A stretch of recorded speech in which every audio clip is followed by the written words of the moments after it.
Folks, Black Star Network is here. Hold no punches. I'm real revolutionary right now. Black power. Support this man, Black Media. He makes sure that our stories are told.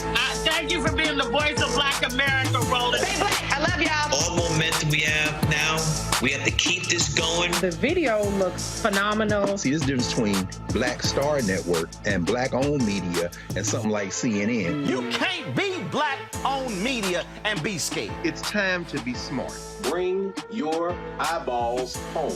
You dig?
September 15, 2023, coming up on Roland Martin Unfiltered, streaming live on the Black Star Network. We are here at the House of Hope in Chicago, where in a couple of hours, the McDonald's Inspiration Gospel Tour will kick off. We have been here doing interviews all week, and we can't wait to join the folks here in Chicago for the concert. On today's show, a black teen who was discriminated against because of his hair weeks after the Crown Act was passed will join us on the show to talk about that ordeal. Also, Representative Ro Khana of California is here tonight to give us a rundown on what Congress will be doing this fall after they've been off for almost 50 days.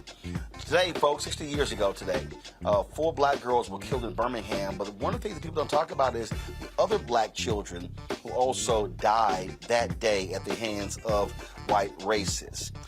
So we'll talk about that as well. Vice President Kamala Harris is on the campus of North Carolina A&T with her HBCU college tour. We'll show you what took place there as well. Plus, September is Suicide Prevention Month.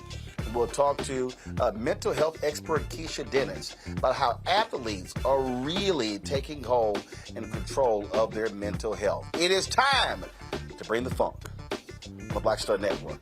Let's go. He's got it. Whatever the miss, he's on it.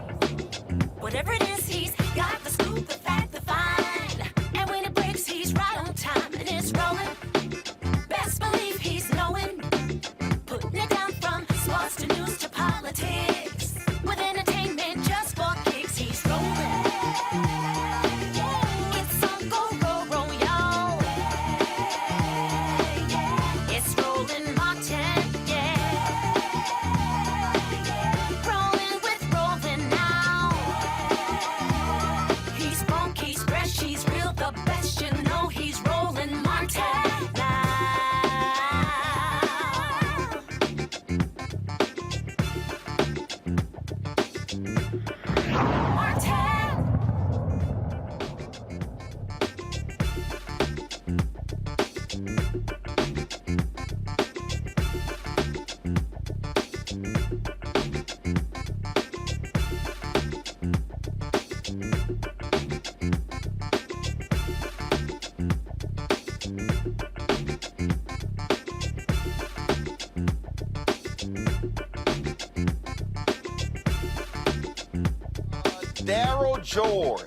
Daryl George is a Barbers Hill High School junior in Mount Bellevue.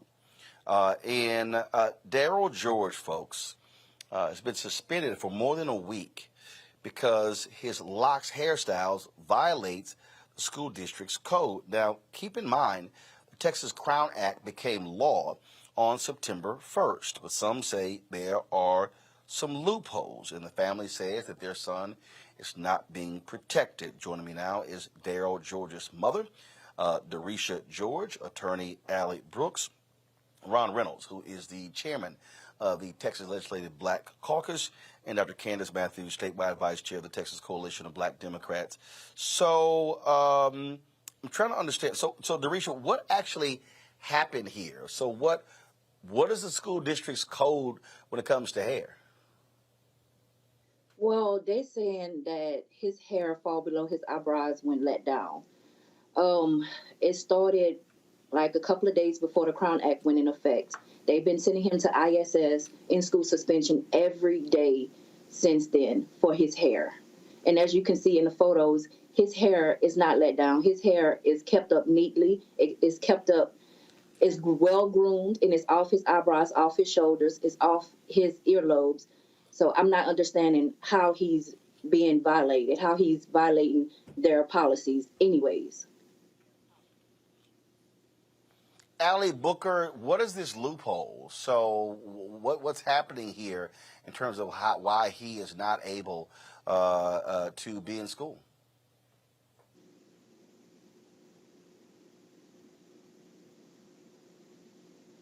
Allie? Yes. Can you hear me? Yeah, what exactly is this loophole?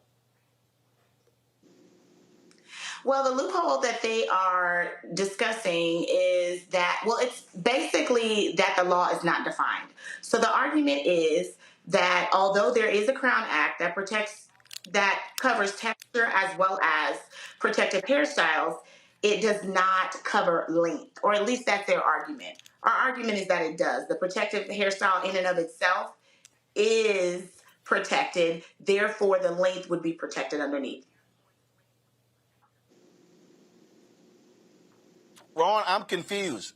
The law is the law. It's hair discrimination. So how can they even remotely make this argument that length isn't covered? Brad, this is. Oh. Well, Brad, this is. No, hold on 1 second. Representative Reynolds, go.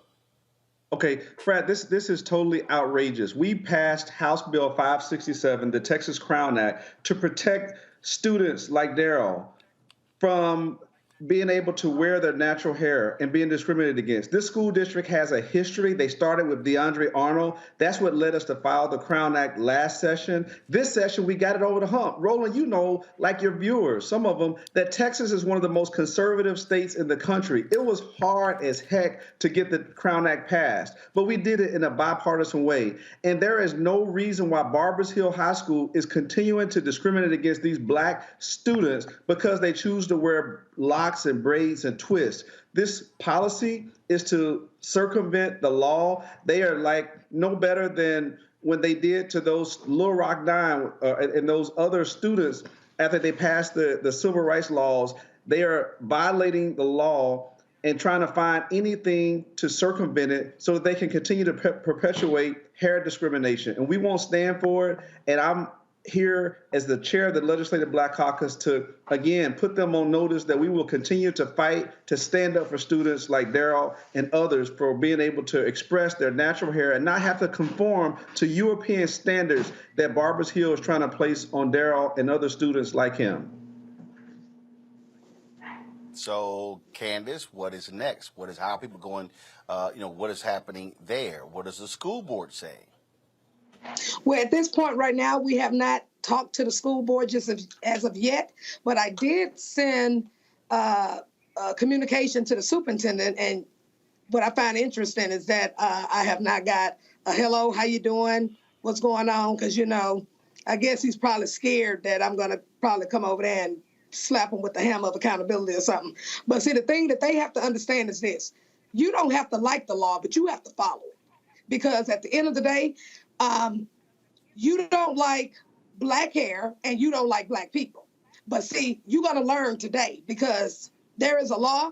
We testified State Rep. Ron Reynolds for hours on end to get this law passed. So it's very disrespectful. It's a slap in the face, and I don't mind kicking any door down to let them know that you're going to follow this law, and that's what it's going to be.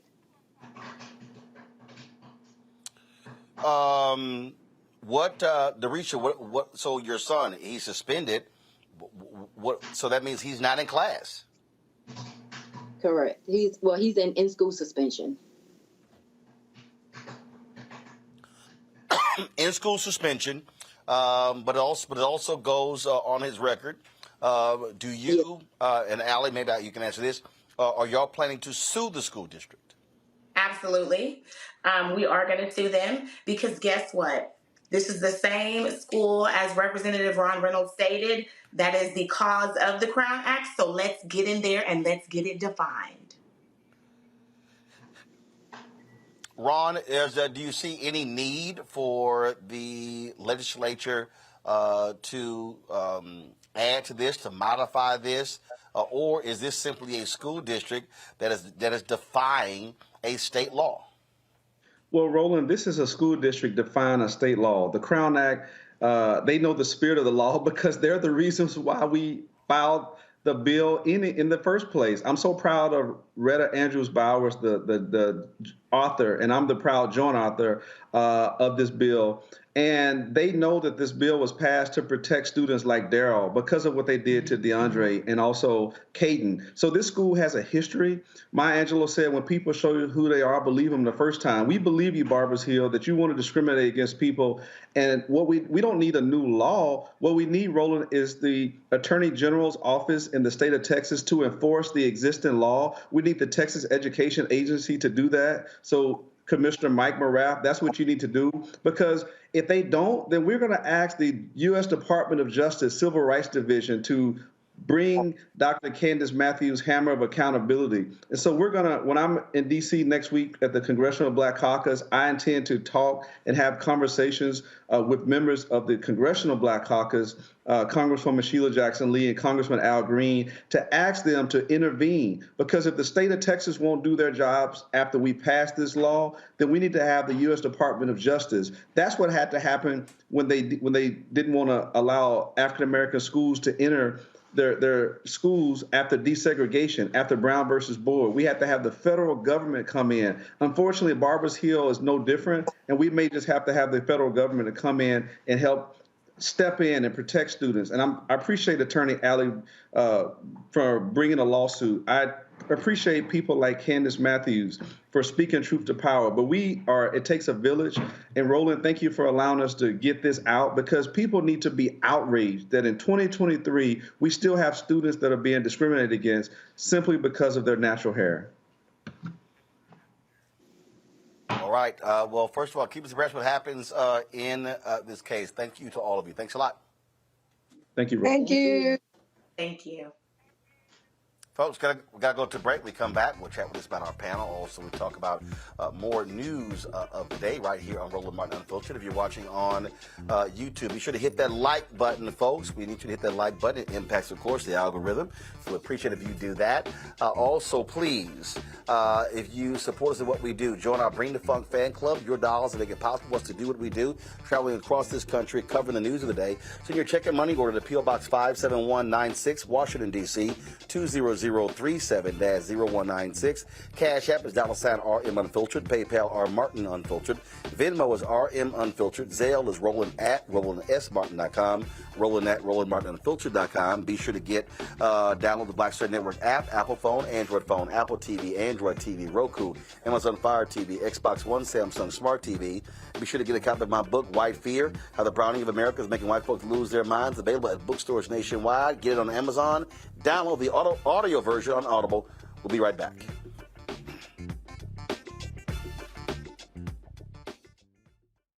On his first day in office, with the country in crisis, President Biden got to work for us. Cutting Black child poverty in half, more money for Black entrepreneurs, millions of new, good-paying jobs. He's lowered the cost of living and prescription drugs. But there's more to do. He gets it, because we all deserve dignity, safety, respect, and a chance to do more than just get by, but to get ahead. I'm Joe Biden, and I approve this message. Next on The Frequency with me, Dee Barnes. Producer, writer, and activist Drew Dixon joins us for an honest conversation about Black women and trauma. Right here on The Frequency on the Black Star Network. Hatred on the streets, a horrific scene, a white nationalist rally that descended into deadly violence. White people are losing their damn minds. As an angry pro-Trump mob storms the U.S. Capitol, we're about to see the rise of what I call white minority resistance. We have seen white folks in this country who simply cannot tolerate Black folks voting. I think what we're seeing is the inevitable result of violent denial. This is part of American history. Every time that people of color have made progress, whether real or symbolic, there has been what Carol Anderson at Emory University calls white rage as a backlash. This is the rise of the Proud Boys and the Boogaloo Boys. America, there's going to be more of this. Here's all the Proud Boys, Dave. This country is getting increasingly racist in its behaviors and its attitudes because of the fear of white people. The fear that they're taking our jobs, they're taking our resources, they're taking our women. This is white fear.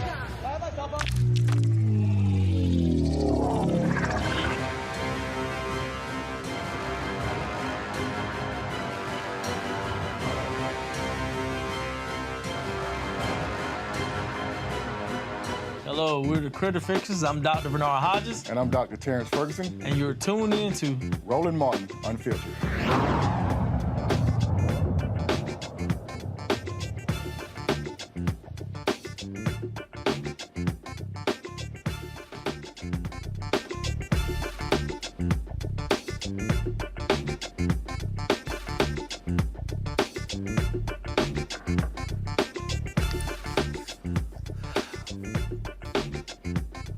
Let's go.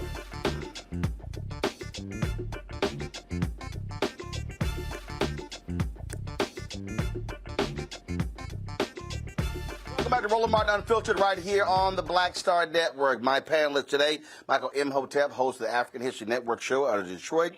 Kelly Bethea, communication strategist out of Washington, D.C. Kelly, this right here is why the Crown Act needs to be federal law. California was the first state. We've seen other states make this move. It passed in the House, led by Democrats. It failed in the Senate because Republicans wouldn't act on it. But this should be federal law. It absolutely should, because at its core, the reason for this young man to not have, the protections that be outside of the Crown Act is frankly because he's a Black young man who has locks. He's a Black young man who has hair that's past an inch and a half, really.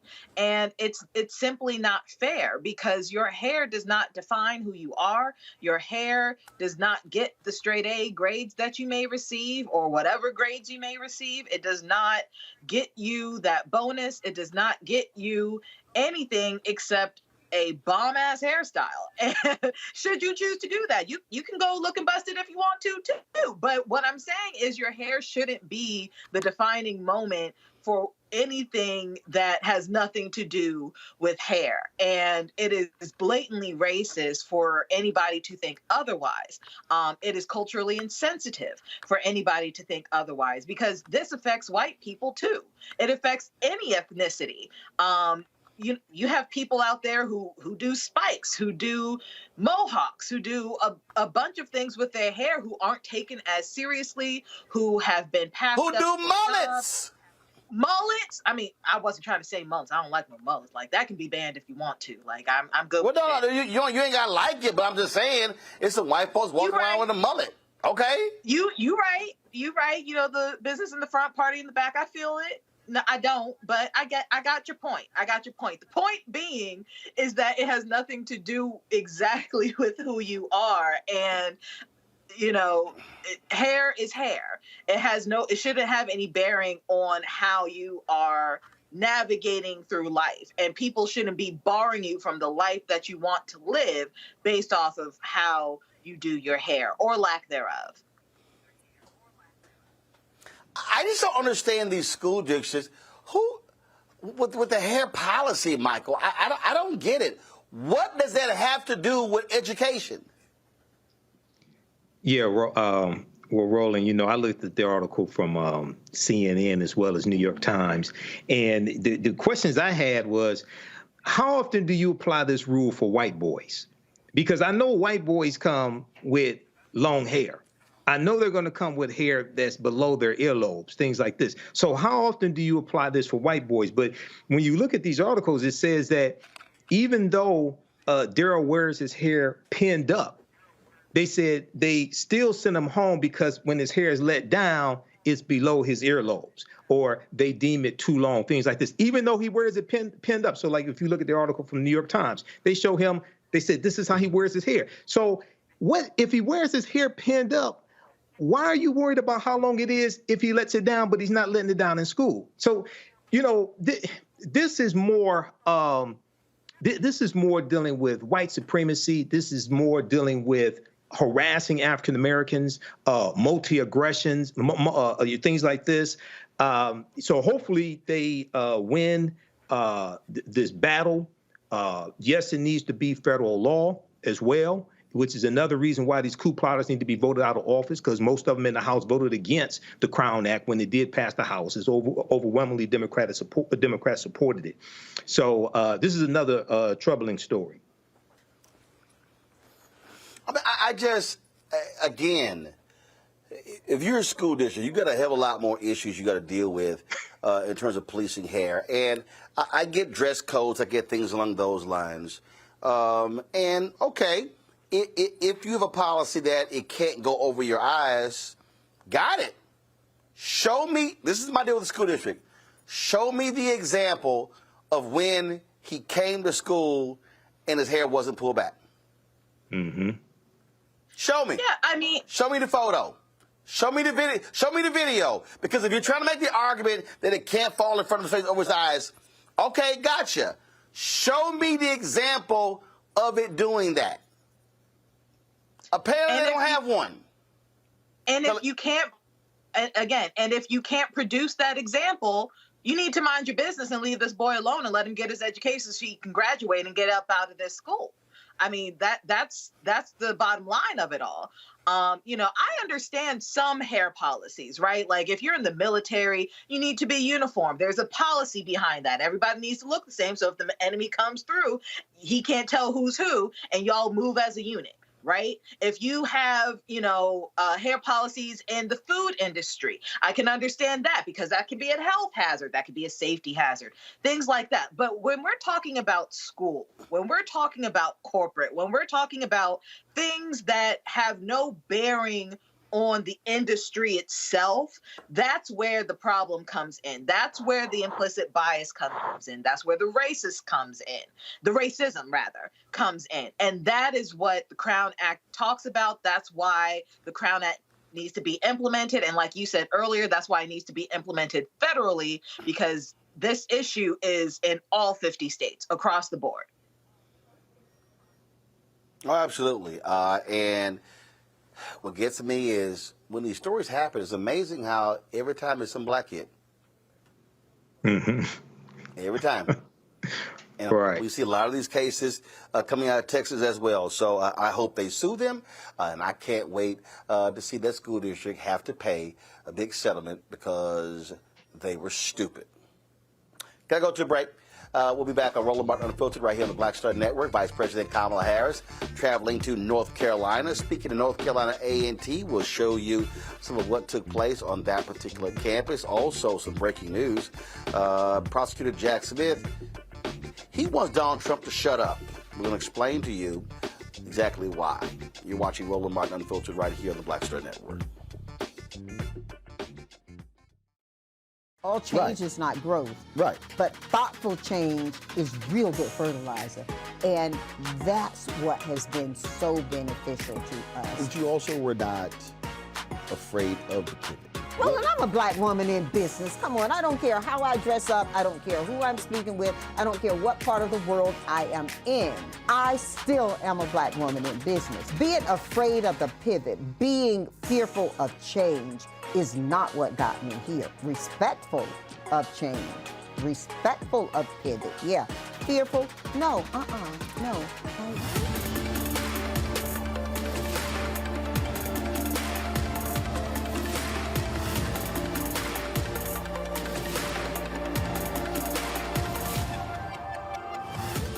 When you talk about blackness and what happens in black culture, we're about covering these things that matter to us, speaking to our issues and concerns. This is a genuine people-powered movement. There's a lot of stuff that we're not getting. You get it, and you spread the word. We wish to plead our own cause. Too long have others spoken for us. We cannot tell our own story if we can't pay for it. This is about covering us. Invest in black-owned media. Your dollars matter. We don't have to keep asking them to cover our stuff. So please support us in what we do, folks. We want to hit 2,000 people, $50 this month, raise $100,000. We're behind 100,000, so we want to hit that. Y'all money makes this possible. Check some money orders. Go to P.O. Box 57196, Washington, D.C. 20037-0196. The Cash App is $RM Unfiltered. PayPal is R Martin Unfiltered. Venmo is RM Unfiltered. Zelle is Roland at RolandSMartin.com. This is Essence Atkins. It's the Love King of R&B, Raheem Devon. It's me, Sherry Shepard, and you know what you watch. You're watching Roland Martin Unfiltered.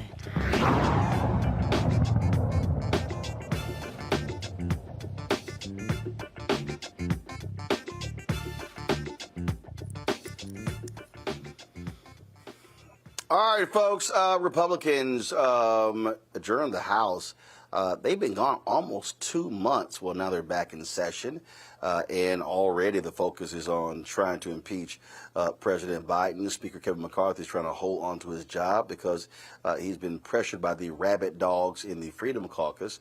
California Representative Ro Khana joins us right now. Glad to have you back on the show. Man, that was quite the long vacation you guys had. Well, some of us were doing work back home, but you would have thought, Roland, that 6 weeks would give McCarthy enough time to get his own house in order. But it is crazy time in the House. We don't know every day whether we're actually going to have votes. We don't know whether McCarthy is going to stay as Speaker of the House every day. I mean, it's a reality TV show. It would be funny if it weren't for the fact that people are going to get hurt if there's a shutdown. You know, and what gets me is these Republicans complain that Democrats weren't doing the job, weren't up to the task, not working for the American people. My goodness, I think a lot of Americans would love 6 weeks off. Well, I don't want to feed into the narrative that it's just 6 weeks off, because people are back in their districts and doing town halls, meeting constituents, doing trips overseas, which aren't junkets. I mean, it is important that we meet with our allies, that we make sure that we're supporting Ukraine, or make sure that we're not having a war with China and engaging in relationships. But all of that said, I mean, I do think 6 weeks is too long. It probably should have been the August recess back home. What's unacceptable is for us not to be moving forward now. I mean, why aren't we? Biden had a deal with McCarthy. Why is McCarthy reneging on that deal? Why are they putting more cuts for rental assistance right now when you know the rents are up? Why are they having cuts in food assistance for people who need that? Cuts in getting assistance to get your Social Security check? I mean, they're totally out of touch with the working class needs. There are so many different, obviously, issues that are important to the American people. And you have your counterparts who want to use the debt ceiling as a way to extract more corporate tax cuts. Are Democrats going to make clear, no, we're not going to play that game? Are they going to call these folks out for the child tax credit, causing the rate of child poverty to increase after we had a significant low?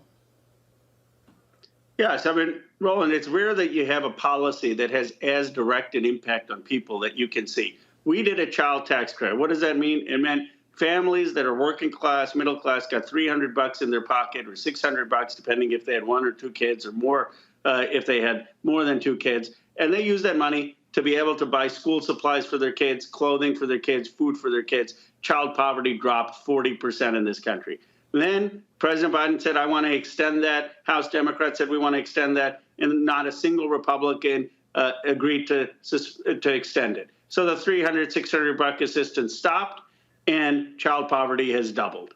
It is as clear a policy as can be. And what that says very clearly, Roland, is that poverty in America is a policy choice. We know what would reduce it. We choose not to do it. Every Democrat, except maybe 1 or 2 in the Senate, were for this, and not a single Republican is with it. Questions for the panel. Michael, you first. All right, Representative Ro Khana, thanks for coming on and sharing this information with us. I had a question about the Farm Bill. Oftentimes when we talk about policies that impact the African-American community, we'll talk about policing, we'll talk about voting rights, things like this, but we don't talk about the Farm Bill, which comes from the Department of Agriculture. Can you talk about how the significance of the Farm Bill and some aspects of it that people may not know about, please? Sure. Well, you're absolutely right to talk about more broadly wealth generation and generational wealth generation and the racial wealth gap of 10 to 1. And there are many causes of that. One of it is the lack of home ownership of the African-American community, 46% to 62% in the white community. One of it is lack of black participation in the tech economy, which I've tried to work on, getting more tech companies with HBCUs. But another is the policies of racism at the Department of Agriculture, where black farmers did not get the assistance. They did not qualify for any of the assistance at the Department of Agriculture. And we've tried to, Jesse Jackson was talking about this 30, 40 years ago, and we have tried to fix that with funding targeted to black farmers to make sure that some of the black farmers that are still there get support. And that is at issue in the Farm Bill, whether that money is going to stay there, whether the president's priorities of having correction for that historical wrong is going to pass. All right, thank you. Kelly.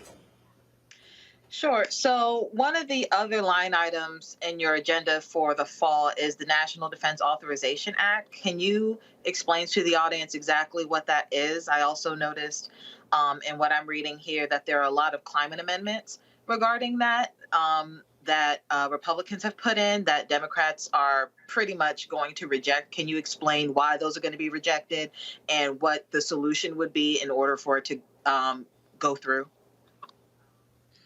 Well, Kelly, I'm going to be candid. I don't support the National Defense Authorization Act of $1 trillion defense budget. I mean, it's crazy to me that 56% of our budget is going into military spending when we can't tackle child poverty in this country, where we can't have health care for folks, where we can't have child care for folks. And so I have voted with a number of other progressives against a $1 trillion defense budget. My guess is it's going to eventually pass, because the one thing that Democrats and Republicans are fine coming together with is increasing defense. And a lot of that money is going to defense contractors who are overcharging, according to 60 Minutes and other reports, the American people. Now, some of the Republican amendments make that defense bill even worse by basically giving a license to fossil fuel companies to build more infrastructure and not care about any of the climate goals. And that will give some Democrats pause. But I think the broader question we have to ask is the question that Dr. King had us ask, that Jesse Jackson had us ask, which is militarism is hurting our ability to tackle the economic and health conditions of our society. The obviously the battle over the debt ceiling is going to be a lot of back and forth. You got the Freedom Caucus who are making their demands. And look, can you actually reason with these people? Well, with some of them, look, the ones who you can reason with are actually, they have their positions. They say, okay, I want to cut spending.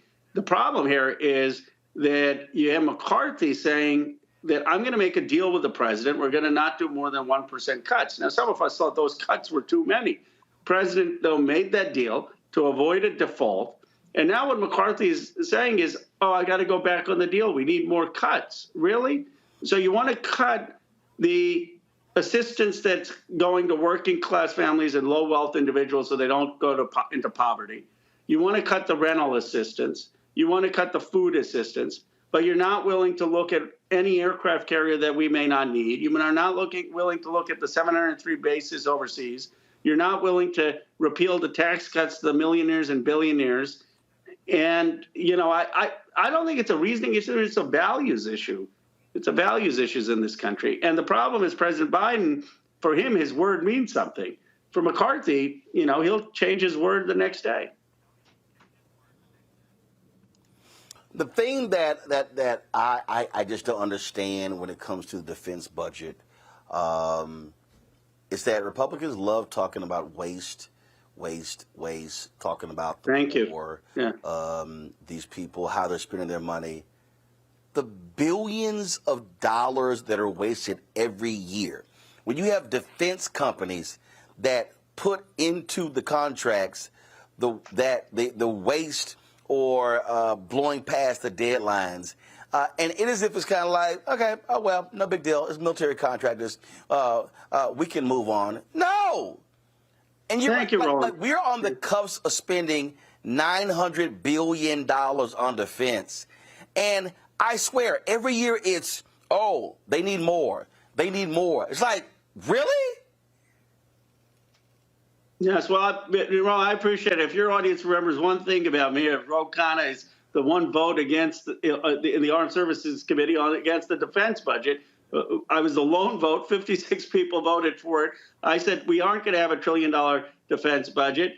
And the reality, as you pointed out, is these Republicans want to go after the earned income tax credit because the grandma may be claiming it for raising the kids, and it's not mom and dad claiming it. Or, God forbid, a poor family, both mom and dad claim it, and they happen to be divorced. And they claim that that's fraud, and that's a few $1 billion, and it's families that are struggling to get by. And then they are totally oblivious, where you've got the Pentagon buying an oil pressure switch for $10,000 when NASA is paying $328 for it.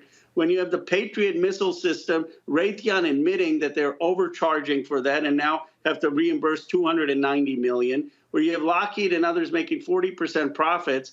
And I guess, look, there's a reason that Dr. King with the civil rights movement said you cannot disconnect the fight on racism away from the fight against militarism. And we used to have people like Jesse Jackson, other progressives, Mario Cuomo used to speak out against that. And I want to return the party to talking about that and talking about where we really need to invest in education and healthcare and in our people. Any additional questions, Michael or Kelly? Yeah, Representative Ro Khana, follow up dealing with the African-American farmers. I know that in the American Rescue Plan, $1.9 trillion American Rescue Plan, there was $5 billion, $4 billion for debt forgiveness for farmers of color, including African-American farmers. They got sued, government gets sued by white farmers. That's tied up in the courts. What is it, you mentioned in this farm bill, allocating funds, I think I heard you say, to address the discrimination, historic discrimination against African-American farmers and possibly other farmers of color. What is it in this farm bill that addresses that problem? Well, the Democratic proposal has additional funding of $4 billion to redress that and make it clear that the court shouldn't strike it down. But the question is whether that's going to make it in the final farm bill. The reality, as you know, is that it's not just that black farmers were excluded. It's that then they had to compete with white farmers who were getting all this government subsidy and government advantages. And we have such a low ownership of black farms today. And so the Democrats, led by Mr. Clyburn, have been championing this. But it's a bipartisan bill, and we have to see whether it gets into the final package. All right, thank you. Kelly, anything? Sure. So pivoting a little bit into Biden's new student repayment plan, do you have any hesitation that it'll pretty much stay such that it's not going to be challenged by the courts? Is it more stable? Do you find it to be a little bit more constitutional? What, if anything, would you change about it legislatively so that, we can get some debt relief? I think the president's making a Herculean effort. I mean, I thought his first plan was constitutional under the HEROES Act, and I'm hoping under the Higher Education Act he's going to be able to do more debt relief. But they're doing what they can for people who've already made a lot of payments, that should go towards the principal and not just the interest. But I got to tell you, I'm talking to students, and they're going to have, many of them are going to have to start making $500, $600 payments starting in October. I had student loans, $100,000 of them. I'm fortunate. I got to go to Silicon Valley. I've done well in life. But I remember in my 20s, I had forbearance and couldn't make the payment. And then when I started making the payment, it seemed like the number kept going up because you were barely paying the interest. I mean, it is criminal in this country that we have young people graduate with $30,000, $40,000, $50,000 of debt just to get an education. And you can never overcome the racial wealth gap if you're giving people starting out at $100,000 to $200,000 in the hole. People say, well, they're going to become doctors or they're going to become professionals. Yeah, but if they happen to have generational wealth, then they're becoming doctors and lawyers, and they can buy a house. And for people who are first in their families to go to college because of 250 years of slavery or 100 years of Jim Crow or economic dislocation, and then they're becoming a professional, how are they going to get a house? How are they going to build wealth? So this is a racial justice issue. It is an equity issue. And I believe we need to even be bolder. I thought I was on the side that said the president should zero it out and let the Republicans sue the kids to get the money back. All right. Roland, I had one more Representative Ro question. Khana, we appreciate it, man. Thanks a lot. Okay. I'm sorry, Michael. Michael, go ahead. Go ahead. Real quick. Go ahead. Yeah, very quickly. California Reparations Task Force just released their 1,000-page study and about 110 recommendations to help repair the damage of a legacy of slavery, Jim Crow segregation, et cetera. How do you think, either in this Congress or the next, we can implement some of those policies at the federal level? Well, I'm for the reparations task force, but here's what I believe on reparations. I'd say reparations is why aren't we funding our HBCUs and having them have certain endowments? You can't have them comparable to Stanford or Harvard, but at least have some endowments. How are we giving black men and women opportunities to start businesses, venture capital, technology? How are we doing with opportunities, investment in black farmers and black schools and black communities? With hospitals and medical centers that are needed. Those are all things that will build up communities that have suffered from historical racism. And it's one of the reasons, I just have to get a plug, that I'm supporting Barbara Lee for the Senate seat in California. And I was appalled, and she was really disrespected when you had a statement by the governor saying, well, he can appoint an African American perhaps as a caretaker, but not in the final position to actually serve the full term. I disagreed with that, and I hope he'll reconsider. All right, thank you.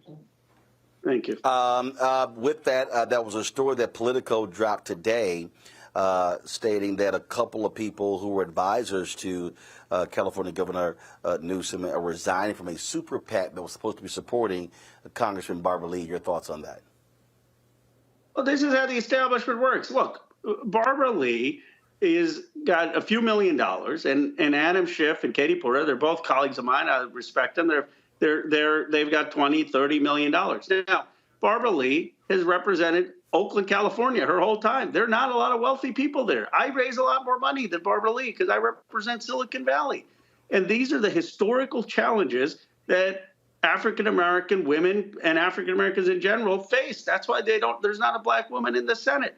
And so to come and say someone who has worked for 30 years, who was the lone vote against a blank check in Afghanistan, who was one of the loudest voices against going into Iraq, who has the biggest grassroots support, that because she had the audacity to say that she wasn't going to accept just a caretaker, she wasn't going to accept to be passed over, now you have these people resigning from a super PAC and intimidating her financially. When are we going to say no to that? I mean, it is disrespectful to her. Even if you're not going to pick her, show her the respect. She is an icon. I said if there was a Profiles of Courage written today, Barbara Lee would be probably chapter 1 for her courage. And I am so proud to be her co-chair. And I still believe that if progressives rally around her, she can win this race. All right. Congressman, we appreciate it. Thanks so very much. Thank you. Folks, got to go to a break. We'll be right back on Roland Martin Unfiltered. Before we do so, be sure of your YouTube, hit that like button, folks. I see y'all commenting. Certainly hit the like button. It has an impact on the algorithm. So we want you to be, we should easily be over 1,000. We should be hitting 2,000 likes every single show. We want you to also support us in what we do. Your dollars are critically important for us to do the work that we do here. We don't get the support that we did mainstream white media gets when it comes to advertising agencies. We also don't charge a subscription fee for this show. So your donations are critically important. If you want to join our Bring the Funk fan club, multiple ways you can do so. You can send a check on a money order to P.O. Box 57196, Washington, D.C., 20037-0196. Cash App is $RM Unfiltered. PayPal is R Martin Unfiltered. Venmo is RM Unfiltered. Zelle, Roland at RolandSMartin.com. Roland at RolandMartinUnfiltered.com. Don't forget, when you buy a copy of my book, you also are supporting this show as well. All proceeds go back into the show. And so you can get White Fear, How the Browning of America is Making White Folks Lose Their Minds. Available at Ben Bella Books, Amazon, Barnes & Noble, IndieBound, Bookshop, Chapters, Books A Million Target. You can get the audio version on Audible. And of course, we also want you to support us by downloading the Black Star Network app, Apple phone, Android phone, Apple TV, Android TV, Roku, Amazon Fire TV, Xbox One, Samsung Smart TV.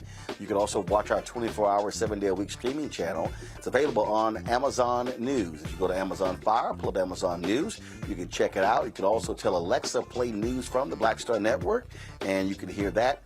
In addition, you can watch us on Plex TV. Simply go to Plex TV, search for Black Star Network, or go to Live TV. We're under News and Opinion. We'll be right back.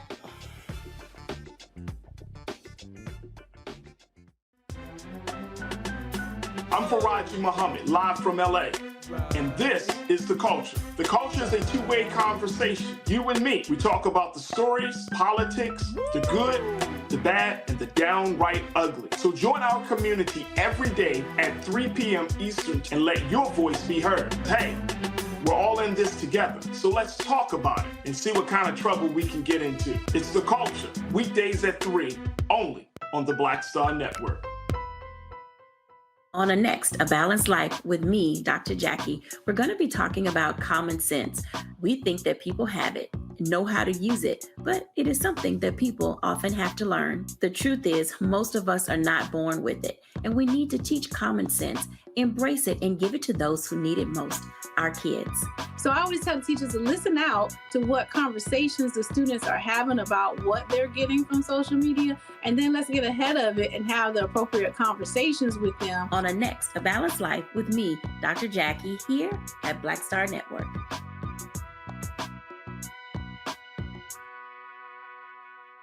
Next on the Black Tape with me, Greg Carr. What do Deion Sanders, a lawnmower, and the phenomenon of invisible labor all have in common? They're all now part of, shall we say, a colorful lore at our historically Black colleges and universities. Our Master Educator Roundtable convenes to explain it all as we explore the good, the bad, and the downright ugly of one of Black America's national treasures. That's next on the Black Table, right here on the Black Star Network.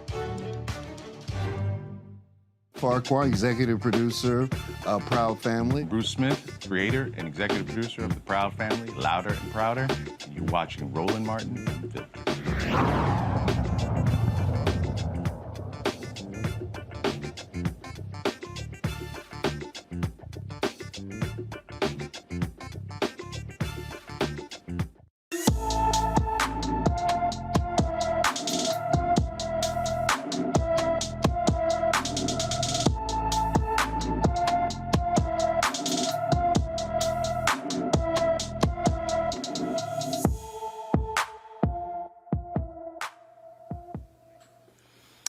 Johnny Jones has been missing from Charlotte, North Carolina since September 5th. The 39-year-old is 5 feet 5 inches tall, weighs 145 pounds, with black hair and brown eyes. Anyone with information about a Johnny Jones is urged to call the Charlotte Mecklenburg, North Carolina Police Department at 704-334-1600.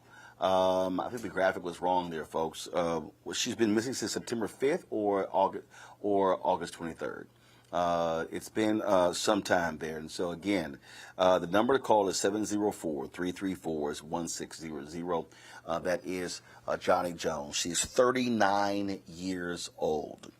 Folks, it has been 4 years since Elijah McClain was murdered in Colorado, and two of the officers involved are finally going on trial.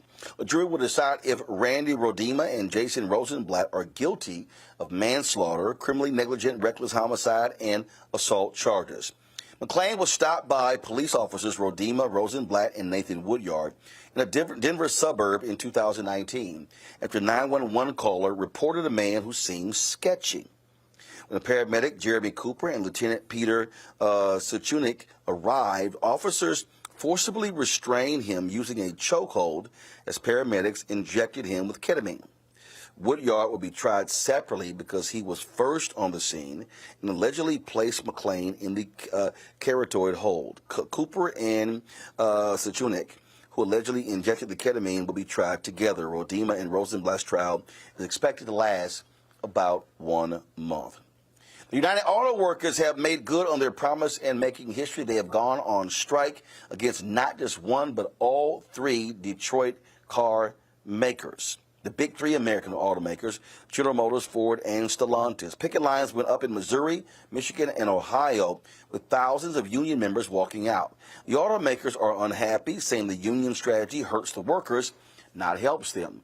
Ford, for instance, says those striking workers getting $500 a week strike benefit will only see a fraction of what they'd earn by staying on the job. The UAW demands several benefits, including a 46% pay raise over 4 years, more safeguards for part-time workers, and a 32-hour work week. The car makers countered with raises between 10 to 15%, but said the other demands are simply too expensive. Experts said the strike could cause severe downsides for those shopping for new cars. Well, the question is that going to come to pass? We certainly shall see.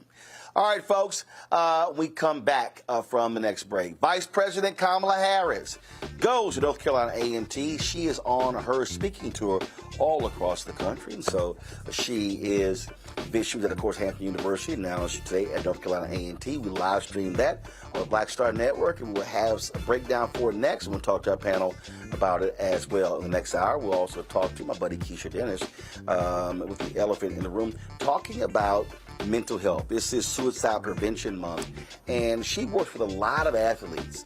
And it's amazing how more and more professional athletes and college athletes and high school athletes are understanding the importance of mental health and how they are demanding things be done to address it. We'll talk with her on today's show as well. Folks, you're watching Roland Martin Unfiltered right here on the Black Star Network. Please support us in what we do. First and foremost, if you're watching, hit that like button on YouTube. Love for you to do the exact same thing on the Black Star Network OTT app. You can also support us in what we do by joining our Bring the Funk fan club. You heard me say many times, our goal is to get 20,000 of our fans who annually give, contributing on average $50 each. Now, folks, it's real simple. That comes out to $14.19 a month, 13 cents a day. You get this show 2 hours a day. Faraji Muhammad show 2 hours a day. D. Barnes show, which is a weekly, which will soon become a daily show as well. Then we have Deborah Owens and Jackie Hood Martin. Then we have Greg Carr. We have Stephanie Humphrey. We got our Rolling with Roland show. You see the great interviews with Janice Howrod and John Hope Bryant. You've been seeing as well. You're getting all of that. You get the live streaming of events with Vice President and other things happening around the country. When rallies are happening, events are recovering. You're getting all of that. Folks, what you're getting right here on this show, nobody else is doing. And it's no shade, but the reality is this here. The Griot, Ebony, Essence, Black Enterprise, Blavity, Urban One, none of these people are doing what we are providing every single day. When people say, man, I wish we had some people who can cover our stories, right here. We're not interested in mainstream media being the only place where we can hear our stories. We are speaking to the issues that matter the most, and so your donations are critical. When I launched this show 5 years ago, people told me I should be charging a subscription. But here's the reality. Black people out there, they're paying for cable set-top boxes. They're paying for Hulu, Apple Plus. They're paying for Disney Plus. They're paying for Netflix. They're paying for all kinds of different stuff like that. And I said, you know what? We want to make sure our show and our information goes out to the masses. So I said, we're going to put it out there on YouTube, on Facebook, on Instagram, on Twitch, now our OTT app, now on Amazon News, now on Plex TV. I got a big announcement on Tuesday. But your support is critical. The advertisers out there, they are not spending the money with us.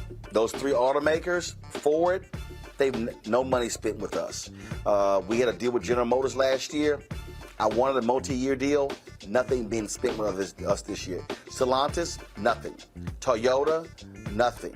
I can go down the line of major companies that black people spend their money, nothing being done. We have a partnership here the reason I'm in Chicago right now, we have a partnership with McDonald's. We signed a multi-year deal with McDonald's. Appreciative of that deal. But most of these companies don't even want to sign multi-year deals. But guess what? I see their ads on the Fox News. I see their ads on CNN. I see them on MSNBC. But they don't support black-owned media. And so your support is critical. And so please send your check and money order to P.O. Box 57196, Washington, D.C. 20037-0196. Cash App, $RM Unfiltered. PayPal or Martin Unfiltered. Venmo is RM Unfiltered. Zelle is Roland at RolandSMartin.com. Roland at RolandMartinUnfiltered.com. Folks, we'll be right back. Hatred on the streets, a horrific scene, a white nationalist rally that descended into deadly violence. White people are losing their damn minds. As an angry pro-Trump mob storms the U.S. Capitol, we've seen shooting. We're about to see the rise of what I call white minority resistance. We have seen white folks in this country who simply cannot tolerate black folks voting. I think what we're seeing is the inevitable result of violent denial. This is part of American history. Every time that people of color have made progress, whether real or symbolic, there has been what Carol Anderson at Emory University calls white rage as a backlash. This is the rise of the Proud Boys and the Boogaloo Boys. America, there's going to be more of this. Here's all the Proud Boys, Dave. This country is getting increasingly racist in its behaviors and its attitudes because of the fear of white people. The fear that they're taking our jobs, they're taking our resources, they're taking our women. This is white fear.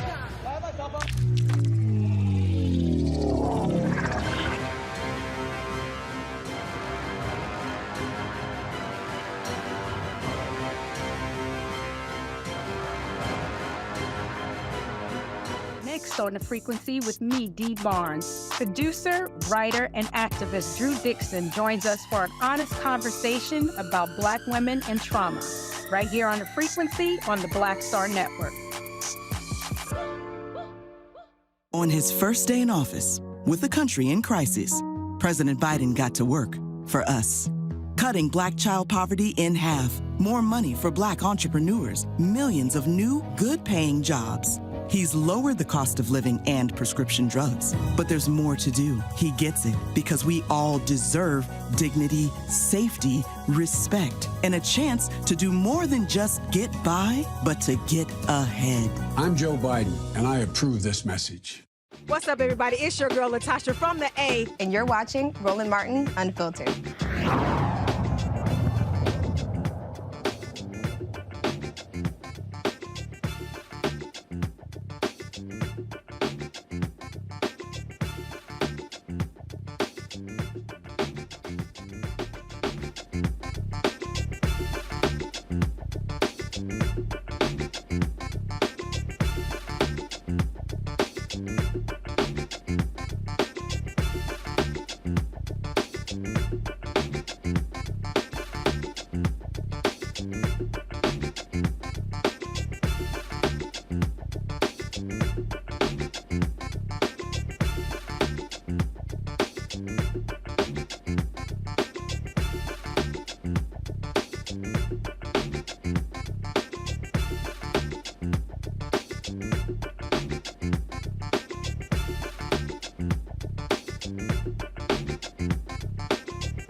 One of the things that you keep hearing people attacking Vice President Kamala Harris, saying she's a drag on President Joe Biden and the ticket, that he should somehow drop her. They talk about these poll numbers.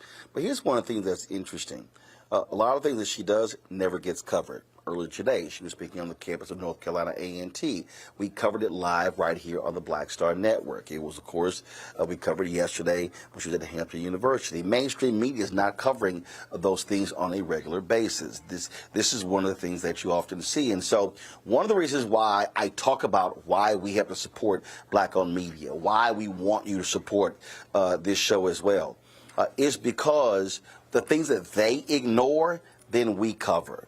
And I've made it clear to my team, every HBCU campus that Vice President Kamala Harris goes to, we are going to show on the Black Star Network, because those students deserve it. And again, her voice needs to be heard. So when people say, oh my goodness, you know, we never see Vice President Kamala Harris, we don't know what she's doing, she's not doing anything. And you see a lot of stupid people make those comments. And so when I hear them say that, I then go, well, clearly you don't watch Roland Martin Unfiltered. Clearly you don't watch the Black Star Network, because we happen to cover those things. And so here is the Vice President today at North Carolina A&T. Before we begin, we have to greet our guests the proper way. Can I get an Aggie Pride? Aggie Pride! Welcome. We are so thrilled to have you, Madam Vice President, Administrator Regan. Thank you guys so much for coming. How are you feeling? Feeling good. Feeling good. All right, so you have had an extremely busy summer, Madam Vice President. You visited over 17 states, talking to young leaders across the country about issues that matter. This summer alone, you've visited climate leaders in Colorado, gun safety advocates in Virginia, and now you've launched this college tour so that we can discuss fundamental freedoms with our young people. Can you tell us why doing this it was important to you and why you've embarked on this journey? Well, as a proud HBCU graduate,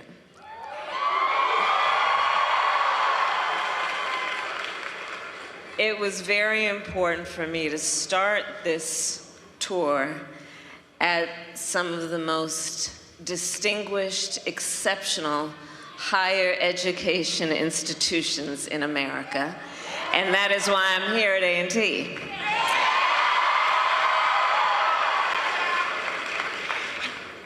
And let me also say that together with Administrator Regan, you know, we have been traveling our country, and I have to tell you, all the young leaders who are here, we are counting on you.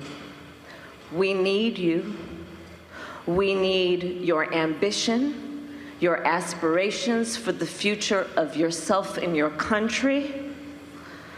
I strongly believe that you have already decided to be leaders. That is why you are here at this school. And as you continue in your role of leadership, you are going to make a fundamental and profound difference for the betterment of our entire country and the world. So I'm here on this tour to remind you of everything that you learn here, which is you stand on the shoulders of extraordinary Americans. You stand in the path of that legacy. They held the baton for the time they had it, and then they passed it to us and to you. And the challenge will be what we do while we carry the baton.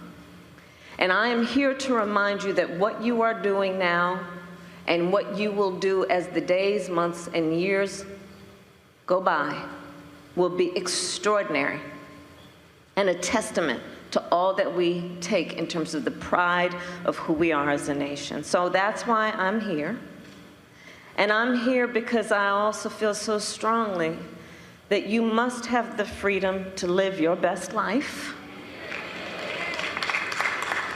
And that means the freedom to make decisions based on having freedom to have access to the ballot when you want to vote, the freedom to make decisions about your own body, the freedom to love who you want to love, freedom from violence, freedom to have opportunity and access to opportunity. All of that I want for you. And I'm here then to emphasize that you are going to be a part of making all of that real.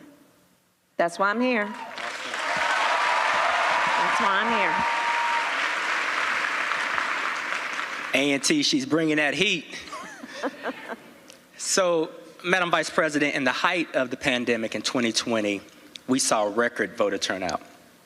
In 2022, we saw near record voter turnout for young people. And here today, we have the very students who voted in those elections. And we have students here who will vote for the first time in the 2024 elections. So you and the president have done so much. What did the voters get from voting in the last election, and what will they get when they vote in 2024? So let's start with this. Can I see a show of hands who was able to and did vote in 2020? Wow. All right, well, let me just tell you something. You elected Joe Biden, President of the United States, and me, Vice President of the United States. You did that. You did that. You did that. You elected the first HBCU graduate Vice President of the United States. You did that. And so when we talk about voting, there are many ways that each of you will make a difference. And that is one of the very important ways that you have already and will continue to make a difference. By seeing and knowing that your voice is your vote is your voice. And so when you went to vote, let's think about that in 2020. That was the height of a pandemic. For so many of you, the freshmen and sophomores in particular, you were probably in high school trying to figure out how you're going to even get your applications into college, how you're going to get your finals done, how you're going to graduate, if you're going to have a graduation. For those who are already in college, trying to figure out how you're going to graduate and where you're going to live and are the dorms going to be open. Our country faced so much hardship during the height of that pandemic, so much loss of life. People lost their jobs, loss of normalcy. And in spite of all of that, you all got out there and stood in line, filled out a ballot, early voted, dropped it in a drop box, and exercised what we learn at HBCUs, which is the importance of self-determination, to make sure you were heard. And as a result, in 2020, we had the highest young voter turnout in history. You all did that.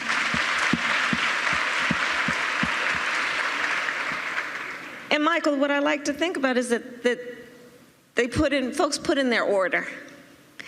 And so they said, for example, our HBCUs are centers of academic excellence, but for too long have been underfunded.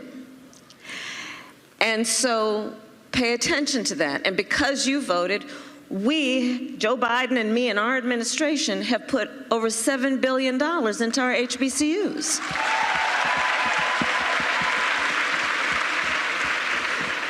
You all said, I'm going to vote because I know too many of the babies and too many of the communities in our country are drinking toxic water out of lead pipes.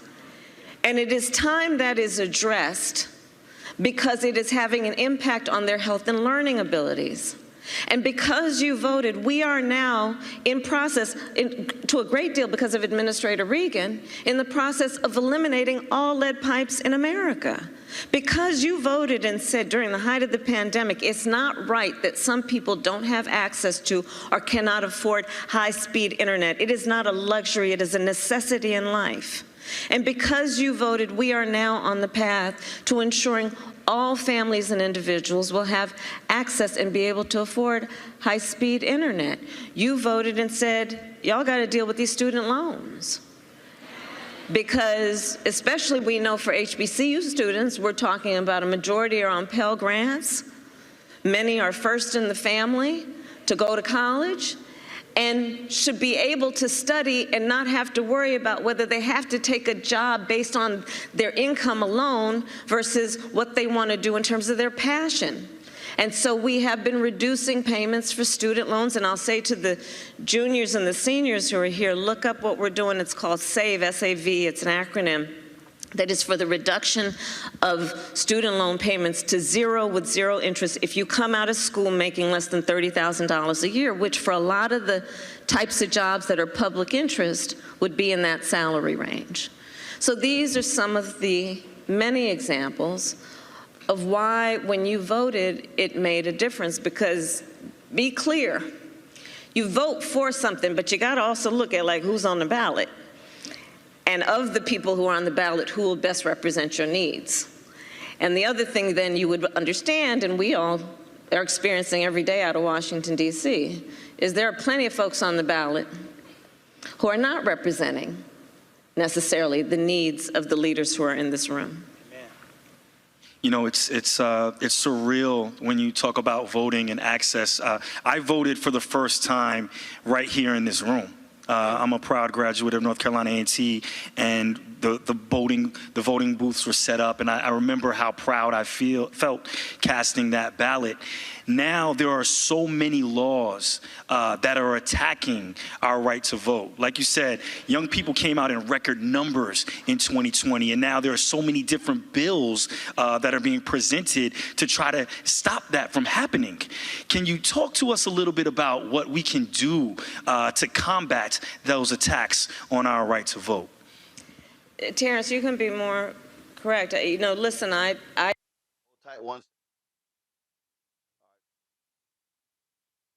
commercial break. Come to me. Here we go. We're going to go to commercial break. We're going to come back. We're going to play another block of that conversation that took place today at North Carolina A&T. Vice President Kamala Harris. Later in this hour, we'll talk about this being Suicide Prevention Month with Keisha Dennis, a mental health expert who works with a lot of athletes to really recognize the important issues that they face when it comes to mental health and not to simply just try to play through it.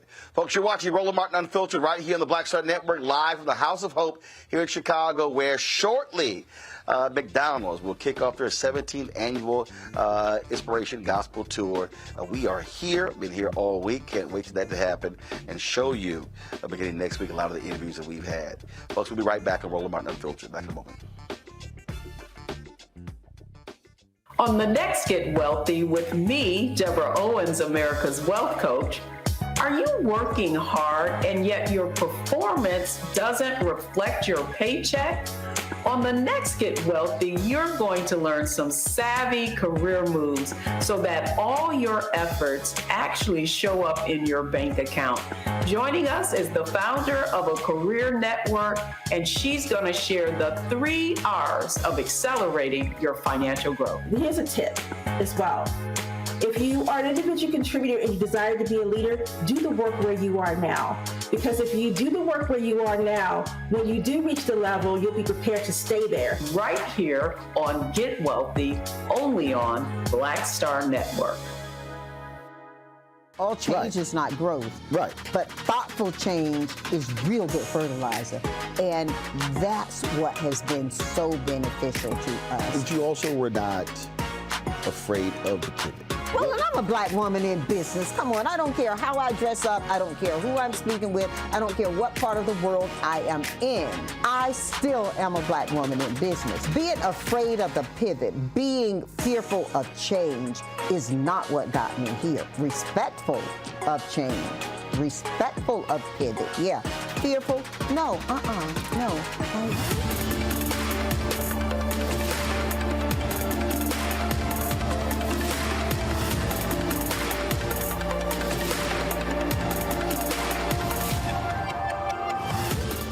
President Biden has delivered for Black America. More funding for Black entrepreneurs.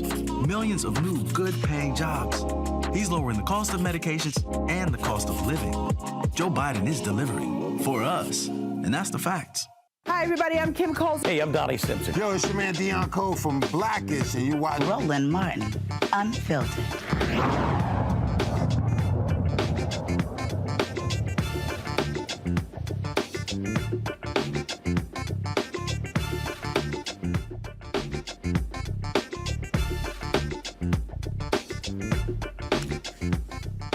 Welcome back to Roland Martin Unfiltered. We continue the conversation today. Vice President Kamala Harris on the campus of North Carolina A&T. Traveling this country, I'm fully aware.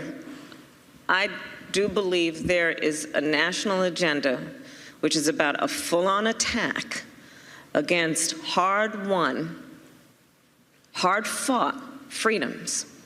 So on the freedom to vote, you see laws. First of all, let's also understand back to 2020, one of the highest rates of young people voting. Well, that scared a lot of people.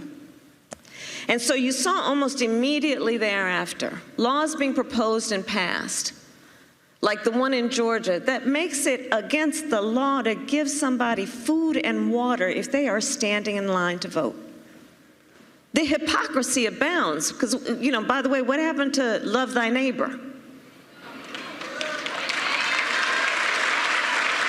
Right? Laws like the ones that Governor Roy Cooper has been fighting against that would divide A&T into separate districts to dilute your power as a group to vote based on your collective interests. We are seeing laws that are being passed that would say that student IDs are not sufficient to prove your identity to vote, because when you all vote, it scares some folks. But when you vote, you have the ability to determine the future of our country in a way that might challenge a lot of people's notions about what is possible and who can possibly do it. And so when we look at these attacks on voting, let's understand that there is an effort to make it more difficult for you to vote so that you don't vote. Not to mention those who would suggest that, oh, if you vote, it won't make a difference. Or those who would suggest, your vote's not going to count, and, you know, they don't want you to vote anyway. And I think it's really it's powerful when we understand when people are trying to suppress our vote and make us feel small and to make anybody feel like they don't matter and don't count. And don't fall for it. Don't fall for it. Because when you all vote in your numbers, so much is going to change about our world. Well, Madam Vice President, you know, you're no stranger to justice. And I believe that this administration has such a strong position on environmental justice because of what you bring to the table. Thank you. I believe as district attorney in San Francisco, you established one of the first environmental justice units of any prosecutor in the country. Yeah. In addition to environmental justice, I think with your leadership, we are making historic investments in climate change to reduce the climate anxiety that so many of our young people are facing. Yeah. When you think about environmental justice, when you think about climate change and the climate crisis, what goes through your mind?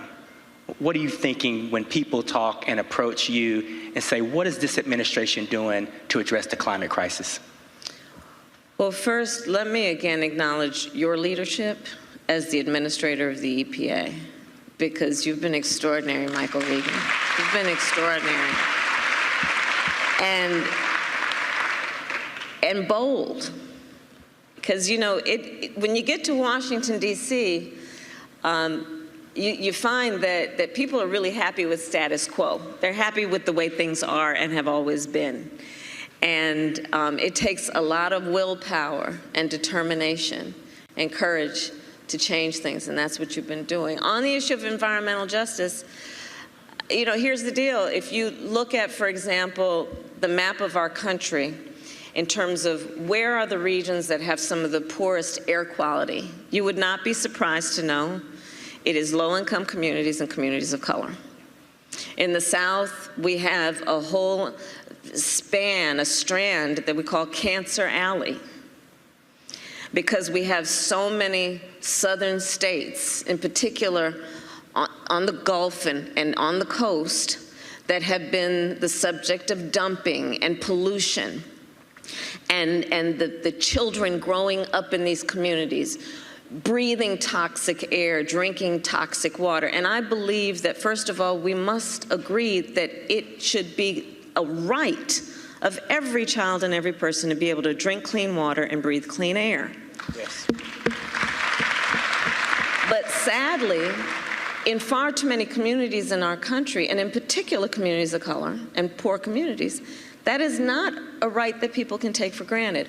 So the work we have been doing has been about addressing right now the extreme climate changes that we are seeing and paying attention to equity, paying attention to the fact that when we address it around adaptation and resilience to the hurricanes and the floods, that we recognize these extreme climate occurrences, they affect everybody, but they don't impact everyone equally. And I'm just going to diverge from this point to make another point.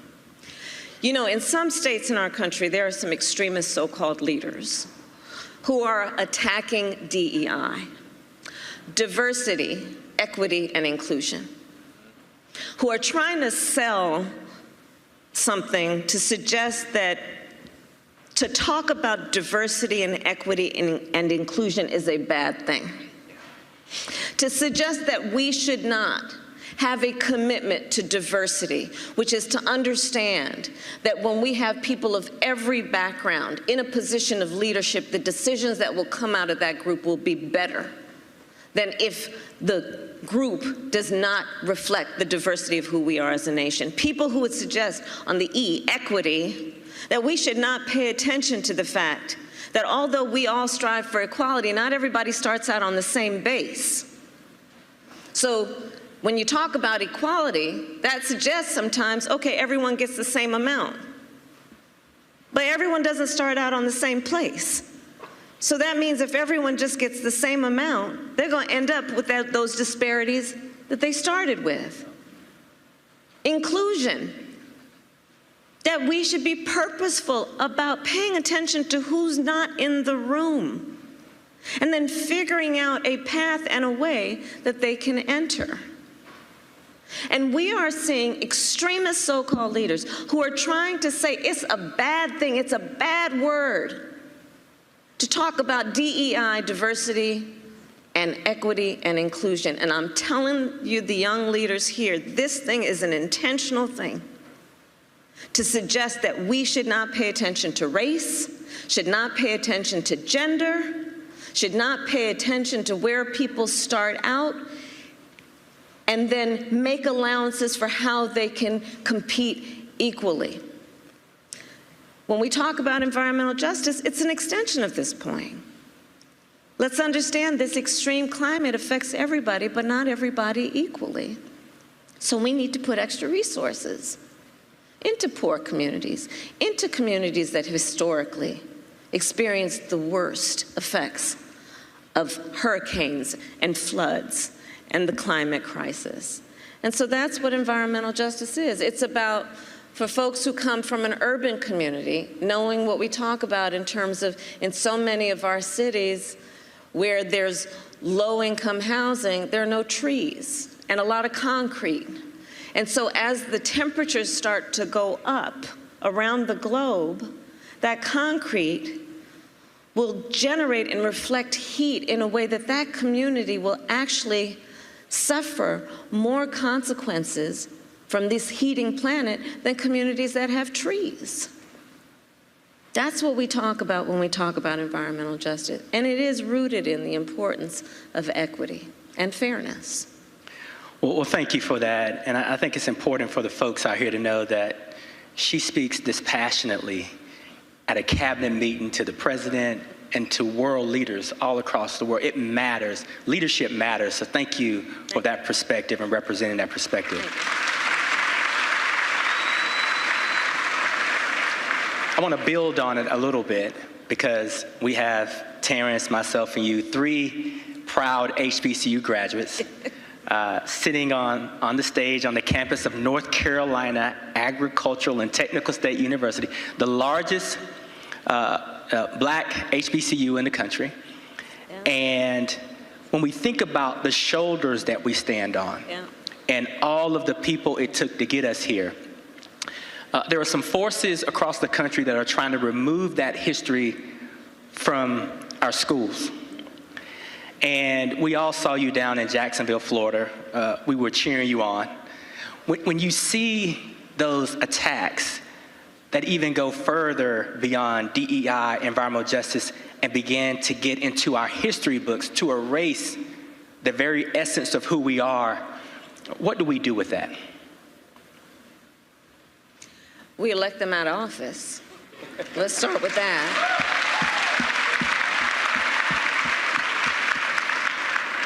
So let's just start with something everybody here knows.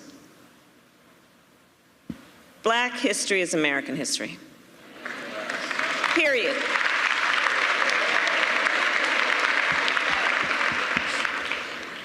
And America's full history must be taught. And what, again, let me just back up to say about your generation. You all have been born at a time where in your whole entire life, you have known the climate crisis. In your whole life, you have known the significance of gun violence. In your lifetime, you have seen the Supreme Court take a constitutional right that has been recognized. And in your lifetime, there are people that are trying to turn the clock back in such a bold and unapologetic way to suggest that we should not teach America's full history. My godmother was one of the first people to start a Black Studies department at a school in California called San Francisco State. And that was back in the 60s. And we now see people who walk around talking about themselves as though they should be considered national leaders, suggesting that enslaved people benefited from slavery. And what I said when I went down there is, do not try to gaslight us. Preach.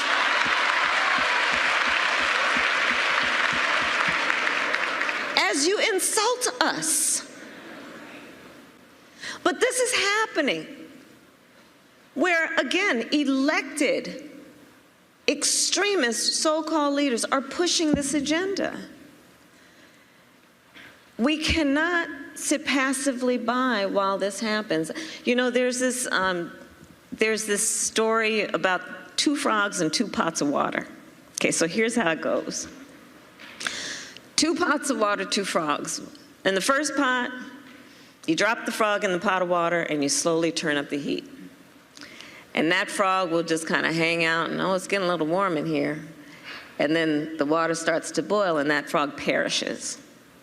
In the second pot of water, you start the water boiling and then you drop the frog in it. That frog jumps out. Let's not be that first frog. Let's not be that first frog. And so the other point that I would make is then they talk about, well, let's debate the point about whether enslaved people benefited from slavery. Are you kidding me? That is not a debatable point, and we're not falling for the okie doke.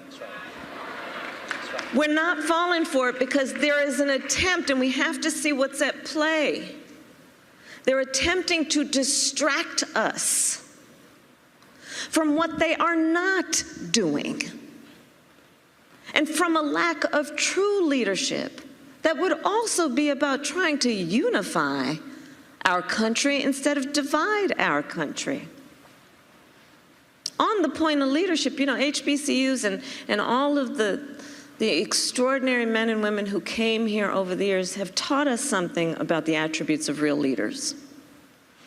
The attributes of true leaders are not measured based on who they beat down, but who they lift up. The attribute of a real leader is someone who has some curiosity, concern, and care for the suffering of other people, as opposed to overlooking or belittling people who have suffered. And so when we talk about these attempts to erase our history, let's be alert, conscious, and active about making sure that folks don't get away with what they're trying to do, which, by the way, is the antithesis of what we teach at HBCUs, which is the importance of learning our history, so that those moments where crimes were committed against people and a people, where those atrocities occurred, to make sure they don't happen again. Folks, great conversation there. If you want to see the entire conversation, go to our Black Star Network app, go to our YouTube channel. We live streamed it. It's all there. Going to go to break. We come back. We're going to chat with my panel about this. Then after that, we're going to talk to a mental health expert who is trying to get our athletes, professional and college and high school and junior high and other athletes, to understand that their mental health is just as important as them being in peak physical condition. You're watching Roland Martin Unfiltered right here on the Black Star Network. When you talk about blackness and what happens in black culture, we're about covering these things that matter to us, speaking to our issues and concerns. This is a genuine people-powered movement. There's a lot of stuff that we're not getting. You get it, and you spread the word. We wish to plead our own cause. Too long have others spoken for us. We cannot tell our own story if we can't pay for it. This is about covering us. Invest in black-owned media. Your dollars matter. We don't have to keep asking them to cover our stuff. So please support us in what we do, folks. We want to hit 2,000 people, $50 this month, raise $100,000. We're behind $100,000, so we want to hit that. Y'all money makes this possible. Check some money orders. Go to P.O. Box 57196, Washington, D.C. 20037-0196. The Cash App is $RM Unfiltered. PayPal is R Martin Unfiltered. Venmo is RM Unfiltered. Zelle is Roland at RolandSMartin.com. On the next Get Wealthy with me, Deborah Owens, America's Wealth Coach, are you working hard and yet your performance doesn't reflect your paycheck? On the next Get Wealthy, you're going to learn some savvy career moves so that all your efforts actually show up in your bank account. Joining us is the founder of a career network, and she's going to share the 3 R's of accelerating your financial growth. Here's a tip as well. If you are an individual contributor and you desire to be a leader, do the work where you are now. Because if you do the work where you are now, when you do reach the level, you'll be prepared to stay there. Right here on Get Wealthy, only on Black Star Network. Me, Sherry Shepard with Sammy Roman. I'm Dr. Robin B., pharmacist and fitness coach, and you're watching Roland Martin Unfiltered.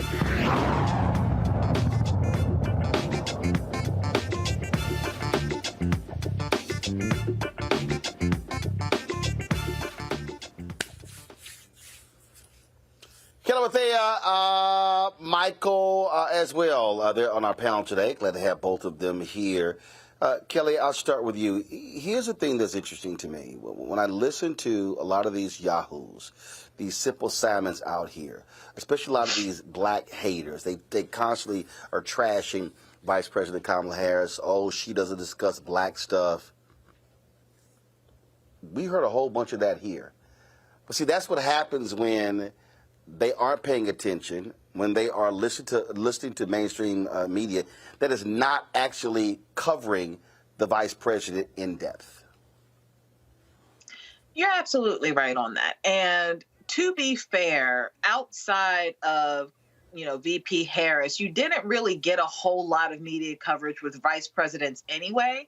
But the difference here is this is an historic vice presidential pick. She is the first Black woman. She is the first woman of color, being that she is biracial. She is the first HBCU graduate. She is the first woman, period, to hold this office. And it is a disservice to the historical implications and impact of this. And it is a disservice to herself. It is a disservice to this country that we don't have this kind of coverage on mainstream media to the extent that it needs to be. Because, like you said, when you don't, you get that, BS narrative of she's not doing anything. She doesn't care about Black people. She doesn't have any awareness of Black people's issues, et cetera, et cetera.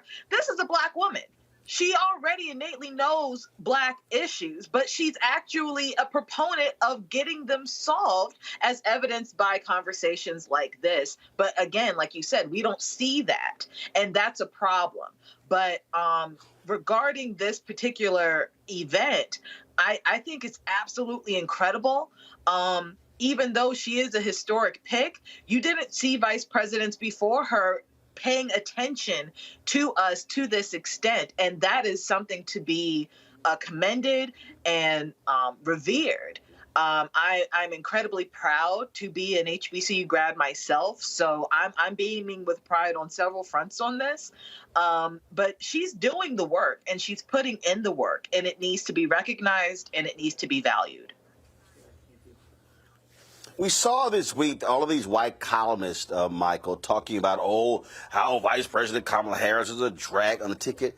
Dude, I can't think in my lifetime any vice president or people are going, you know what, I'm not going to quite vote for that person because of who the vice president is. They're voting for that person. And I don't even care about Biden's age. People are still judging the administration really on him. And so I think it's a bunch of BS when you hear these folks talk about, Biden really should replace Kamala Harris as vice president. That is not going to somehow be, there you go. He got rid of her. Boom. I'm definitely voting for him now. Yeah, Roland, so I think it was either Wednesday or Thursday on Morning Joe when David Ignatius was on talking about a op-ed article in the Washington Post entitled President Biden should not run again in 2024. And in that article, he talked about how Vice President Kamala Harris should not be on the ticket in 2024. He caught a lot of backlash. There are people on MSNBC that disagree with him. I know Reese Colbert did an Instagram video. She cussed him out, basically. She really disagreed with him. So it's a lot of this deals with misogyny and anti-Black sentiments. That's what this really boils down to. And for the Black social media disinformation agents that are putting out negative things about Vice President Kamala Harris that are not true, I wouldn't even say that they're following mainstream media not covering her. They just don't really follow politics. And the way you know that they don't follow politics is when you go to these sites and platforms and all they do is talk about Democrats, but they can't tell you what Republicans are doing. Those are people who are social media whores. That's what that is. They don't follow politics. Game recognizes game, I can tell. But very quickly here, something that Vice President Kamala Harris talked about is in the reparations recommendations coming is either from California, San Francisco, or both, because there's overlap. But one of the things they talk about how is inner cities, especially communities that have a high African-American population, suffer from a lack of trees. That's a history of redlining, history of expressways running through our communities. And trees provide shade, they provide cover, and they lower temperatures in those communities. When you have higher temperatures in the African-American communities, it causes us to have higher energy costs. It also causes us to have higher rates when it deals with heat-related illnesses and heat-related deaths as well. Okay, so if, for instance, people just read the article from thegrio.com, Earth Day and Every Day, Trees Tell Neighborhood Stories in Black and White. And also National Public Radio has an article about this as well. This is real. And this deals with the result of policies. And the infrastructure bill, the $1.2 trillion infrastructure bill, one of the things that is starting to address is starting to repair the damage in African-American communities as a result of the Interstate Highway Acts in 1952 and 1956. Well, I just think that, again, when you see these articles, and then when you start seeing one after another, and it wasn't just David Ignatius, Kelly, it was Josh Barrow, right. And CNN had him on, and they had the two anchors, and they had him, and they had Andrew Yang, and I'm sitting here going, y'all can find nobody black? And I love, like, Barrow was so stupid. He's like, well, you know, she doesn't come from a place where traditionally they have lots of African-American voters, so therefore she doesn't have a large black political base. And I said, you stupid. If Joe Biden even thought about trying to take Kamala Harris off the ticket, he would be DOA. The backlash from black people would be vicious, Kelly. And I'm trying to think, who was the last, and y'all know, I know this stuff at the top of my head. Who was the last vice president that got replaced? The one I could think about was during second term of Abraham Lincoln, when he replaced the first vice president with Andrew Johnson. That's the one I could think of. And that didn't end up. Johnson, that didn't turn out well. But the point is, well, he won. Yeah. Because when Lincoln got assassinated, we got one of the biggest racists in American history in the Oval Office. Yep. But that's what I'm saying, Kelly. If they even you make that move, oh my God, the black backlash would be crazy. That's why these white guys are just dumb. I mean, they need something to talk about, right? And it, like we were talking about in the last portion of this segment, the something that they can talk about is Kamala Harris herself and what she's done and why she is so impactful and why she needs to stay on the ticket. But that doesn't create media buzz in the way that the negative media does. And that's really what the crux of the issue is here. I was talking with some colleagues earlier this week regarding, politics and the upcoming elections and even past elections, specifically with Trump. And, someone made the point that, Fox News elected Trump and that's how he became president. And I made the argument that Fox News didn't do it. CNN did it. MSNBC did it. These relatively left-wing, progressive, left of center news outlets did it. Why? Because they didn't harp on the fact of why the Democrats needed to be in office, and they countered with why Trump was so bad. In fact, I would argue that they treated Trump as such a joke that they didn't take the gravamen seriously. Right. And that's how we got to this space of Democrats in general not being taken seriously, and why we are still, talking about Trump to this day in a serious fashion. Ironically, if we actually used comms in a way where it uplifted, it informed, and it was pushed well, we would not be in a situation where the best work that the Democrats have done in decades is being buried by a, mafia kingpin with 91 indictment, 91 charges across 4 jurisdictions. That's crazy. Like the fact that we're talking more about that, the fact that we're talking about all of these peripheral issues as opposed to what is really important is the reason why we are in the predicament that we're in, as far as why people don't know what's going on. Folks, hold tight 1 second. We come back. The importance of mental health.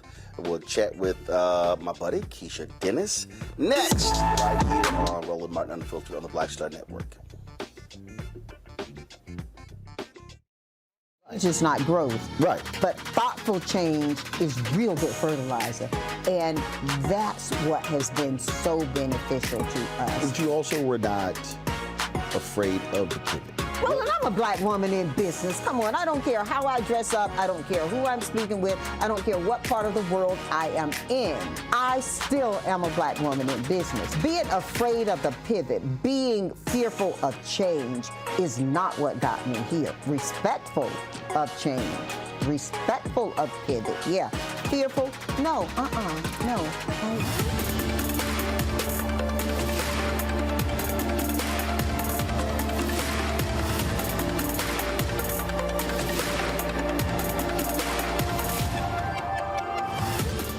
Hatred on the streets, a horrific scene, a white nationalist rally that descended into deadly violence.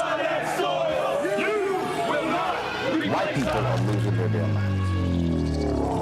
As an angry pro-Trump mob storms the U.S. Capitol, we've seen shooting. We're about to see the rise of what I call white minority resistance. We have seen white folks in this country who simply cannot tolerate black folks voting. I think what we're seeing is the inevitable result of violent denial. This is part of American history. Every time that people of color have made progress, whether real or symbolic, there has been what Carol Anderson at Emory University calls white rage as a backlash. This is the rise of the Proud Boys and the Boogaloo Boys. America, there's going to be more of this. Here's all the Proud Boys, Dave. This country is getting increasingly racist in its behaviors and its attitudes because of the fear of white people. The fear that they're taking our jobs, they're taking our resources, they're taking our women. This is white fear.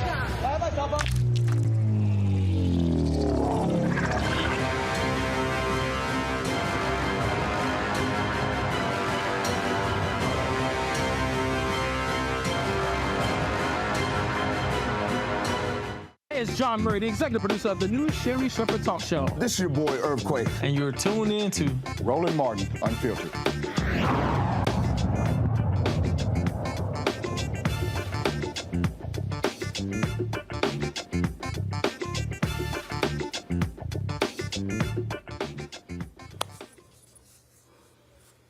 Just the other day, I was looking at a story, and it was a book excerpt of Mark Navarro.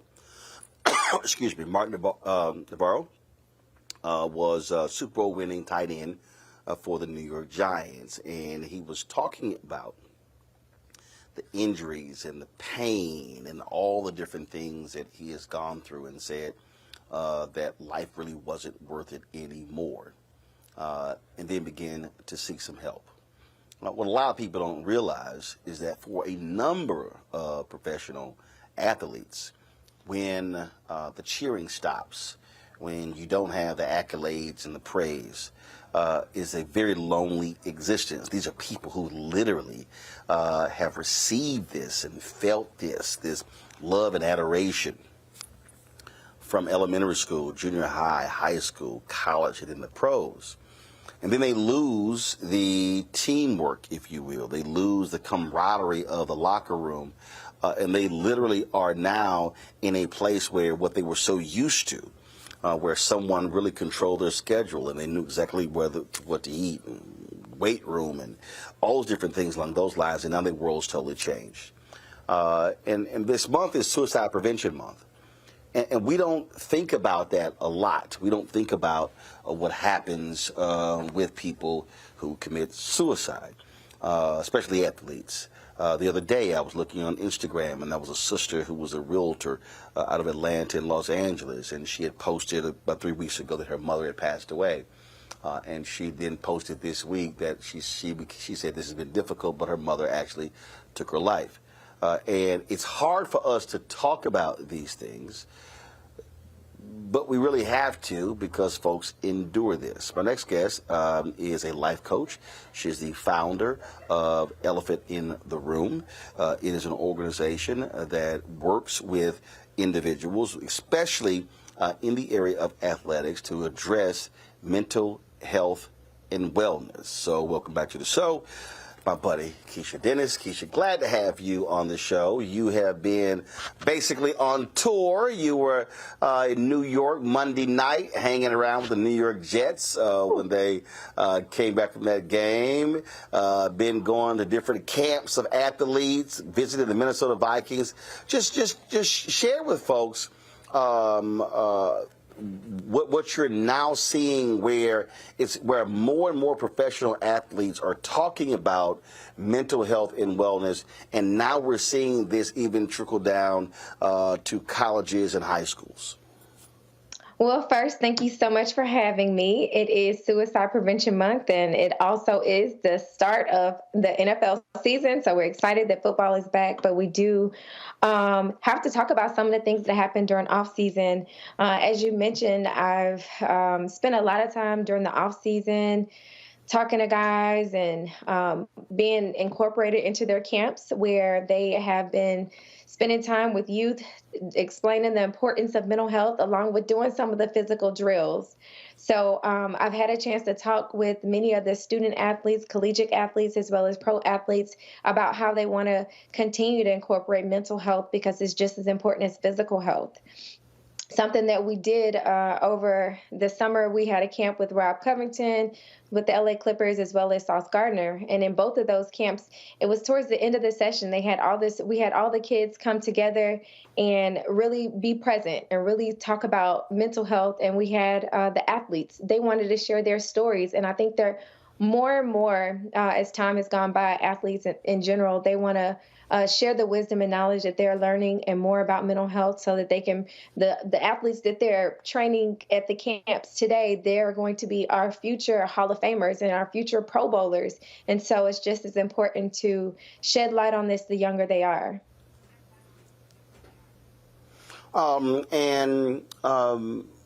For them to be vulnerable enough to talk about it, what's also now happening is it's forcing these teams and these coaches to now factor these things in. Because so long in athletics, it was like, yo, man up, toughen up. We don't deal with all of that sort of stuff.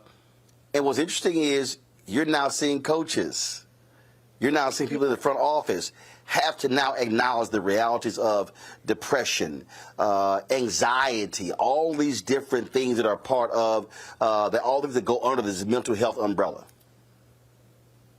Yeah, absolutely.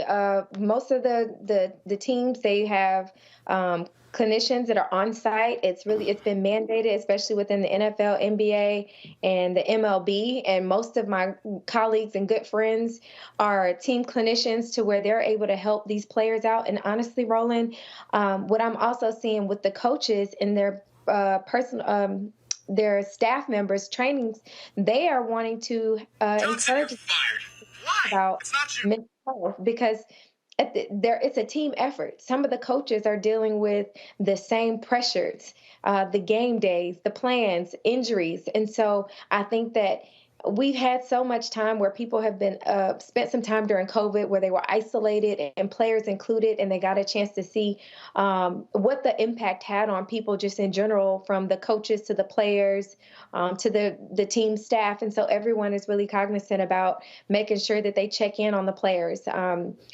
Maybe a couple months ago, I had a chance to go out and do a presentation and speak with the Minnesota Vikings. I teamed up with their team clinician, Coach Ko, and a couple other people. We were able to talk to the entire team and staff just about mental health, and the feedback was awesome. They were truly engaged, and a lot of them want to know, they want to hear more. They want these experiences more and more. I know somebody watching, they say, well, okay, Roland, you're talking about mental health and mental wellness and the Suicide Prevention Month, but these things actually escalate. And what ends up happening is a lot of people who get to that point, they feel isolated and feel as if there's nobody they can talk to and share with. And that's also one of the things that you are encouraging these athletes to do. Absolutely. We want them to normalize and talk about mental health and them utilizing their platform. It's not something that's required for work. It's something that they realize is truly important. It's something that they deal with themselves, and they decide, you know what, as a collective, the more that we can normalize those conversations, the more that we can glamorize those conversations to where it doesn't feel uncomfortable when you're sharing that you're dealing with something, or you're not caught off guard and they have that sinking in your stomach when one of your friends or your teammates tell you that they're dealing with something, or just educating them on learning some of the signs and symptoms of someone who may present suicide ideations and discussions. And so I think that a lot of the players now, it's becoming more of a topic. It needs to be more of a topic, and it's for the greater good of the entire team and the sports just in general. I know recently I was watching. Mm-hmm. Sure. No, go ahead. Oh, no, I was just thinking about I think I saw something the other day with the U.S. Open. They made it a point to have a panel, and I believe Naomi Osaka was on the panel along with Michael Phelps, just continuing to have those discussions, continuing to bring out some pivotal points to make sure that people know that they're not alone in this fight, and that isolation doesn't mean that, that it's not something that they need to endure on their own. They need to reach out to someone and ask for help. Question from the panel. Michael, you're first. All right. Yeah, thanks for coming back and sharing this information with us. I was looking at an article by Dr. Jessica Johnson dealing with more focus on suicide awareness for African Americans.